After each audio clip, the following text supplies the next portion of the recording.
Details చూస్తే Posani arrest ఇప్పుడు తెలుగు రాష్ట్రాల్లో సంచలనంగా మారింది. కూటమి నేతలపై పోసాని అసభ్యకరంగా మాట్లాడారని ఆరోపిస్తూ మణి అనే జనసేన నేత ఓబులవారిపల్లె పోలీస్ స్టేషన్లో ఈ నెల 24వ తేదీన ఫిర్యాదు చేశారు.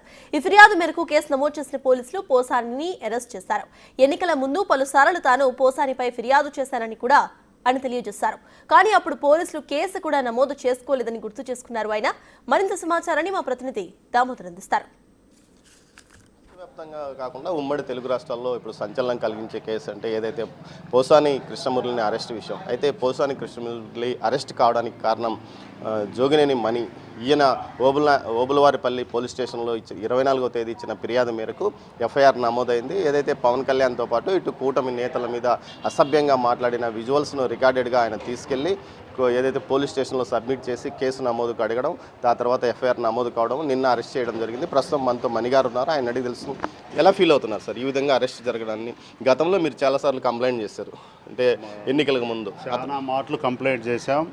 మా నాయకుడు మనోభావాలు దెబ్బతినేటట్టు మా నాయకుడిని కించపరుస్తూ తల్లిని, భార్యను, బిడ్డలను ఆయన్ని మాట్లాడితే మమ్మల్ని మాట్లాడే అంత విధంగా ఫీల్ అయ్యేవాళ్ళం. మా దేవుడుగా భావించే పవన్ కళ్యాణ్ గారిని, రాష్ట్రాన్ని పరిపాలించే చంద్రబాబు నాయుడు గారిని, వాళ్ళ అబ్బాయిని లోకేష్ గారిని అతను మాట్లాడిన అసభ్యకరమైన మాటలకు మేము జీర్ణించుకోలేక, ఈ రాష్ట్రంలో ఇలాంటి వాడు ఈ సోషల్ మీడియాలో ఇలాగా ఉపయోగించి మాట్లాడే వ్యక్తి పైన కంప్లైంట్ మేము కడప జిల్లాలో ఉండి అతనికన్నా ఎక్కువ మాట్లాడగలం.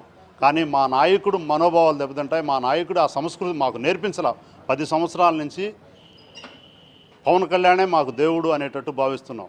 ఆయన్ను మేము మా కళ్ళారా చూసేటట్టు, మా చెవులారా వినేటట్టు, మా దేవుణ్ణే కించపరిచి మాట్లాడుతూ ఉంటే జీర్ణించుకోలేక మేము అతని పైన కంప్లైంట్ చేయాల్సి వచ్చింది. అంటే ఎన్నికల ముందు మాట్లాడాడు కదా, అప్పుడు కూడా ఎన్నికల ముందు నేను చాలా మాటలు కంప్లైంట్ ఇచ్చా. అదే పోలీస్ స్టేషన్లోనే చాలా మార్లు కంప్లైంట్ ఇచ్చా, రిక్వెస్ట్ చేశా, వీడియోలు తీసుకుపోయి చూపించా. మా కంప్లైంట్ తీసుకోవాలా.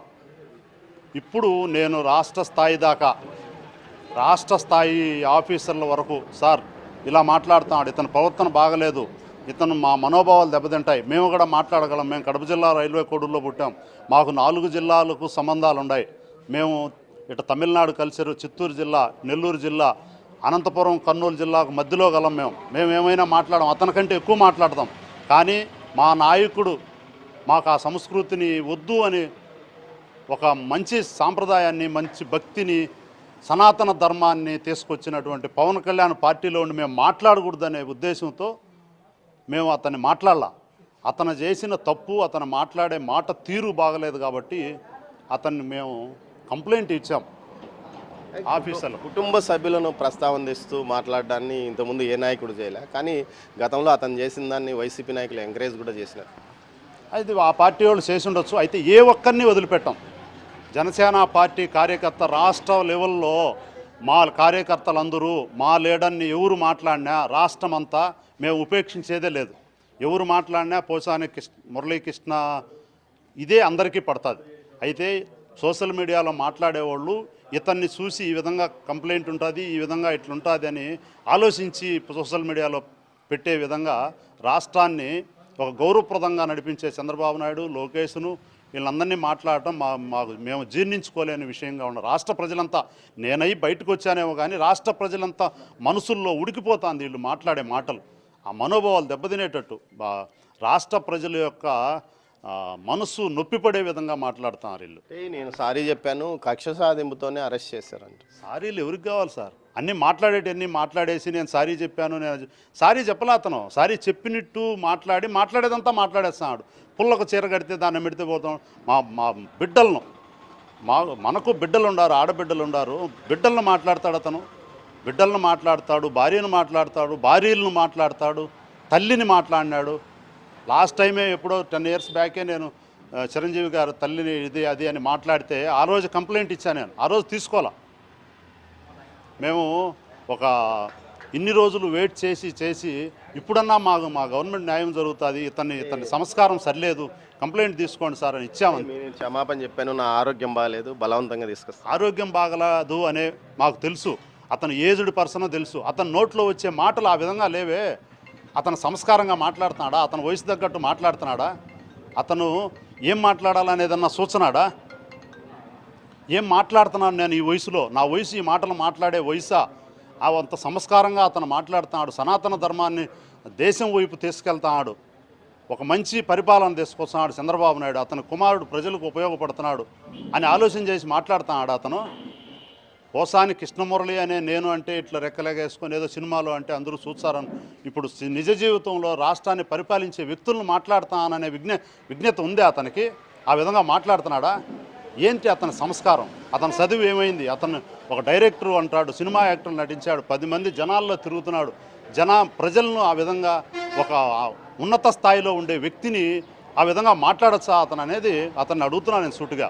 కాబట్టి అతన్ని మాట్లాడచ్చు, మేము ఇంకోటి కూడా చేయొచ్చు, కానీ మా సంస్కారం అడ్డం వచ్చి పోలీస్ కంప్లైంట్, గవర్నమెంట్ ఉండాలి పోలీస్ కంప్లైంట్ ఇప్పుడు చాలా ఏదైతే కూటమి కార్యకర్తలు కొంత ఆగ్రహంగా ఉన్నారు. ఇప్పటికీ చాలా ఆలస్యంగానే కేసులు నమోదవుతున్నాయి, అరెస్టులు జరుగుతున్నాయి. ఈ విషయంలో మీరు సంతృప్తికరంగా ఉన్నారా? మీకు కూడా 8-9 నెలలు అయింది కదా ఇది జరగబట్టి. అన్ని మాకు ఒకవేళ మంచి జరగకపోయినా చెడ్డ జరగలేదండి. గవర్నమెంట్లో ప్రజలు సురక్షితంగా ఉంటారు, ఎక్కడోళ్ళు అక్కడ ప్రశాంతంగా బతుకుతున్నారు. మంచి పరిపాలన తీసుకొస్తాడని మన మనసులో కలిగి ఉండాలి. మా ఇద్దరు కూడా పవన్ కళ్యాణ్ కానీ చంద్రబాబు నాయుడు, లోకేష్ గారు కానీ మన రాష్ట్రం వైపు ఇతర రాష్ట్రాలు, ఇతర దేశాలు చూసే విధంగా దీన్ని తీసుకెళ్తారు. కాబట్టి సంతోషంగా ఉన్నాం. ఎవరెవరు ఇది వాళ్ళకు ఉండాలి, ఎవరెవరు బతుకుదిరు వాళ్ళకు ఉండాలి. ఇప్పుడు పెట్టిన సెక్షన్లు ఏదైతే మీకు సంతృప్తికరంగా ఉన్నారో అతనికి బెయిల్ వచ్చే అవకాశం ఉంది కూడా అంటున్నారు. అతనికి బెయిల్ రాకుండా పెట్టాలనేదే మా ఉద్దేశం.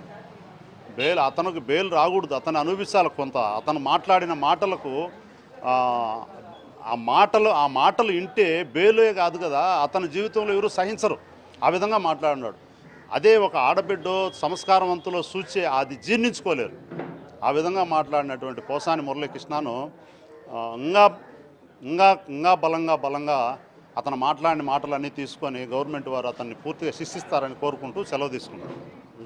ఏదైతే మణి అభిప్రాయం ప్రకారము ముఖ్యంగా సంస్కారం కాదు కానీ కనీసం అక్షర జ్ఞానం లేని వ్యక్తి కూడా ఏదైతే పోసాని కృష్ణమురళి మాటలు వింటే ఏదైతే రక్తం ఉడికిపోయే విధంగా అతని మాటలు ఉన్నాయి. అదేవిధంగా ఇంకా మరిన్ని సెక్షన్లు, అదనపు సెక్షన్లు నమోదు చేసి అవసరమైతే అతన్ని బెయిల్ రాకుండా చూడాలని కోరుకుంటున్నాడు. అయితే ఈయనతో పాటు మరికొన్ని కేసులు కూడా, ఈయన పెట్టిన కేసులే కాకుండా అటు సంబేపల్లితో పాటు రైల్వే కోడూరు ఇక్కడ కూడా కేసులు నమోదైన పరిస్థితి. ఇక ఉమ్మడి చిత్తూరు జిల్లా వ్యాప్తంగా 2 పోలీస్ స్టేషన్లోనూ, అటు రాయలసీమ వ్యాప్తంగా 10 స్టేషన్లలో పోసాని కృష్ణమురళిపై కేసులు నమోదైన పరిస్థితి. కూటమి ప్రభుత్వం అధికారంలోకి వచ్చి ఇన్ని రోజులకు పోసాని కృష్ణమురళికి తగిన శాస్త్రి జరిగింది. అయితే కొంత ఆలస్యం జరిగినప్పటికీ కేసు అయితే అతని మీద ఎఫ్ఐఆర్ నమోదైంది. గతంలో తాను అనేక సార్లు పోలీస్ స్టేషన్ల చుట్టూ తిరిగినప్పటికీ ఎలాంటి ప్రయోజనం లేకపోయింది. తమ ప్రభుత్వం అధికారంలోకి వచ్చినప్పటికీ అది కూడా శాస్త్రీయంగా ఆధారాలతో సహా ముందుకు వెళ్తేనే కేసు నమోదైన పరిస్థితి ఇప్పుడు కనిపిస్తుందని ఈయన అంటున్నారు. కెమెరా పర్సన్ పురుషోత్తంతో దామోదర్, చిట్వేల్ నుంచి.